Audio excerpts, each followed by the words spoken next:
গাজীপুরের টঙ্গীতে Bailey bridge ভেঙে একটি ট্রাক তুরাগ নদীতে পড়ে গেছে। ব্রিজ ভেঙে পড়ায় ওই লেনে চলাচলকারীদের বিকল্প পথ ব্যবহারের অনুরোধ জানিয়েছে পুলিশ। ডেস্ক রিপোর্টে বিস্তারিত। গাজীপুরের টঙ্গীতে ময়মনসিংহগামী বেইলি ব্রিজ ভেঙে একটি পাথর বোঝাই ট্রাক তুরাগ নদীতে পড়ে গেছে। এতে ওই লেনে যান চলাচল বন্ধ রয়েছে।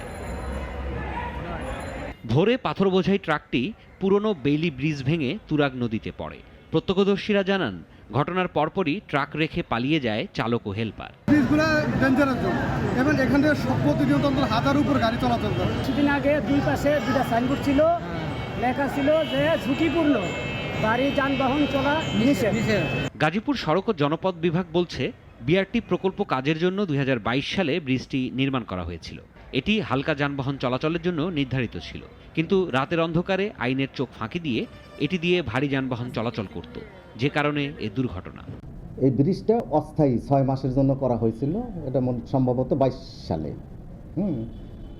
যাতে ওই বিআরটি প্রকল্পের কাজগুলি শেষ করতে পারে।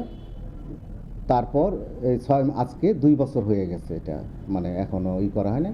এই ব্রিজটা শুধু আপনার হইলো হালকা যানবাহন এবং লোকজন পারাপারের জন্যই করা হয়েছিল। ঝুঁকিপূর্ণ ব্রিজ হিসেবে অনেক আগে থেকেই এর দুই পাশে সাইনবোর্ড দেওয়া আছে, তবে এর ধার ধারেন না কেউ। তাই দুর্ঘটনা ঝুঁকি কমাতে সবাইকে সচেতন হওয়ার পরামর্শ সংশ্লিষ্টদের।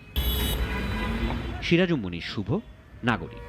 Double million offer Walton fridge কিনে পেতে পারেন 20 লক্ষ টাকা, রয়েছে কোটি কোটি টাকার নিশ্চিত উপহার।